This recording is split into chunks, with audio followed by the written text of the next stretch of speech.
और आप क्या बात कर रहे हैं? चचा भतीजा की सरकार, इनकी हैसियत क्या है? 3 चुनाव उपचुनाव हुए, उसमें 2 जगह चुनाव हारे, 1 जगह जीते, वो बाहुबल का मामला था। ये चुनाव जीत सकते हैं ये लोग। 15 में इनकी मदद हमने नहीं की होती तो महागठबंधन जीत गया होता। ये हमको बताएंगे कि चुनाव कैसे लड़ना है। कितना इनको ज्ञान है भाई। 2015 में तेजस्वी यादव कहीं थे, पहली बार एमएलए के तौर पर चुनाव लड़ाया गया। उससे पहले कोई था? कौन है ये? क्या किया इन्होंने? राजनीति में इनकी कितनी समझ है भाई? लालू यादव के लड़के हैं, इसलिए आरजेडी के लीडर हैं। आप भी किसी बड़े बाप के लड़के रहिएगा तो उस दल के नेता हो जाइएगा। बिहार के नेता थोड़ी ना है, बिहार की जनता ने उनको चुना है। हम क्यों जवाब दें उनकी बात का? कौन है तेजस्वी यादव? मतलब कौन सा पराक्रम कर दिया उन्होंने? क्या पढ़ाई में पराक्रम कर दिया? बिहार का खेलकूद में नाम कर दिया? बिहार में सामाजिक स्तर पर कुछ काम किया? कोई जानता है बाहर? भाई इतने लोग जानते हैं कि लालू यादव के लड़के हैं। हमारे बाबूजी तो नहीं थे मुख्यमंत्री। आप हमारा नाम इसलिए नहीं जानते हैं कि हमने कुछ सही या गलत कुछ काम हमने किया है, इसलिए नहीं ना जानते कि हमारे बाबूजी मुख्यमंत्री थे। तो 2 स्पोक्स पर्सन को टीवी बैठा कर किसी पर लांछन लगाना, किसी पर कुछ बकवास करना। भाई आप स्वास्थ्य मंत्री हैं ना, बिहार की स्वास्थ्य व्यवस्था को सुधार के दिखाइए। आपने कहा था ना कि 10 लाख लोगों को सरकारी नौकरी देंगे, तो 10 लाख नौकरी दिला के दिखाइए। आप काहे उनसे पूछते हैं कि आपने कहा था कि पहली कैबिनेट में साइन करेंगे, जिस कलम से पहला डिसीजन यही साइन करेंगे कि 10 लाख लड़कों को सरकारी नौकरी मिल जाएगी। आप लोगों ने पूछा एक बार भी? आरजेडी के नेताओं से पूछा कि भाई कलम टूट गई है कि स्याही सूख गई है कि कैबिनेट मीटिंग हो नहीं रही है? आप लोग भी क्या है, नेताओं को मतलब जो सामने अवेलेबल है उसको रगड़ते रहिएगा, और जो सवाल पूछा था ना उसकी हिम्मत आपकी है नहीं। नीतीश कुमार पिछली बार कब लास्ट प्रेस वार्ता की आपको याद है? डर के मारे पत्रकारों के सामने नहीं आ रहे। भाई मैं तो ओपन चुनौती दे रहा हूं नीतीश कुमार को। मैंने चलते हुए कहा कि आप बिना सरकारी सुरक्षा के किसी एक पंचायत में पैदल चल के दिखा दीजिए। आप तो हैं मुख्यमंत्री, यहाँ के बहुत बड़े नेता हैं, अगर दम है तो किसी पंचायत में बिना सुरक्षा के जरा चल के दिखा दीजिए। तो हम तो यहाँ चल रहे हैं, कोई हम एक हवलदार लेके भी नहीं चलते। आप यहाँ बैठे जरा देख लीजिए कोई सुरक्षा हो तो।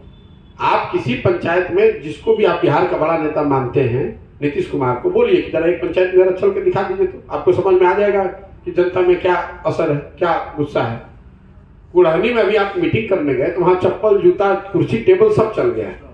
उतनी सुरक्षा के बावजूद जब आपके लोग थे तो मारत पीट हो रही। और आप लिख कर रखिए, पत्रकार हैं आप, आगे फॉलो कीजिएगा मेरे बात को। इन बातों का मुझे थोड़ी बहुत समझ जरूर भगवान ने दी है। नीतीश कुमार कोई भी मीटिंग करेंगे उसमें इस तरह की अप्रिय घटना होगी ही होगी।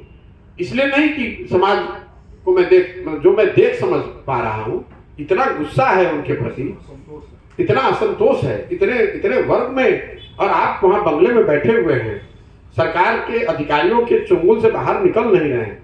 बिहार में सबसे ज्यादा 3 वर्ड क्या लोगों ने मुझे बताया? अफसरशाही, भ्रष्टाचार और पीसी, जो दलाली का नया नाम है। दलाली का नया नाम है बिहार में पीसी। हर चीज में पीसी, और जनता पीछे पिस रही है। कोई ऐसा काम नहीं जिसमें लोग नहीं बता रहे कि पीसी नहीं लिया जाता है। और आप वहां बैठ के कह रहे हैं कि हमने इतना काम कर दिया, इतना विकास कर दिया। तो है हिम्मत तो आगे चल के दिखाइए कहीं, बिना सुरक्षा के जरा चलिए ना, तभी पता चल जाएगा कितना विकास हुआ है। खैर हम मीडिया के लोग थोड़ा सा आपसे जुड़े हुए हैं, क्योंकि आप किसी पार्टी से नहीं, आपका रूपरेखा आपका काम नहीं, आपका काम है खड़े सवाल कीजिए, बिल्कुल कीजिए। बहुत बेहतरीन है। नहीं, क्वेश्चन एक्चुअली जो है दैट शुड बी लॉजिकल। नहीं, आप क्वेश्चन पूछिए, बिल्कुल पूछिए, लेकिन अफवाहों को हवा मत दीजिए। भाई अगर कोई कहता है कि वो बीजेपी के बी टीम है, तो पहला सवाल ये होना चाहिए चंपारण में तो सब बीजेपी की टीम जीती हुई है, टोटल बीजेपी जीती हुई है। तो सबसे ज्यादा नुकसान अगर कोई लूज करेगा तो भाजपा को लूज करेगी ना भाई। और मैं जो सुबह शाम तक बोल रहा हूँ, आपके सामने बोल रहा हूँ, उसमें जरा देखिए कि भाजपा के खिलाफ ज्यादा बोल रहा हूँ कि तेजस्वी और नीतीश के खिलाफ बोल रहा हूँ। मैं सिलेंडर की बात कर रहा हूँ, मैं डीएपी की दाम की बात कर रहा हूँ, मैं सूरत में गुजरात के लोग फैक्ट्री के मालिक बने बैठे हुए इसकी बात कर रहा हूँ। ये भाजपा के पक्ष की बात है, मैं तो रोज बोल रहा हूँ। आप सुनिएगा तब ना भाई। व्यवस्था के विरोध में आप बोल रहे हैं। मोदी जी को आंख बंद करके मोदी जी को वोट देना बंद कीजिए कि बिहार के लोग गुजरात का झोला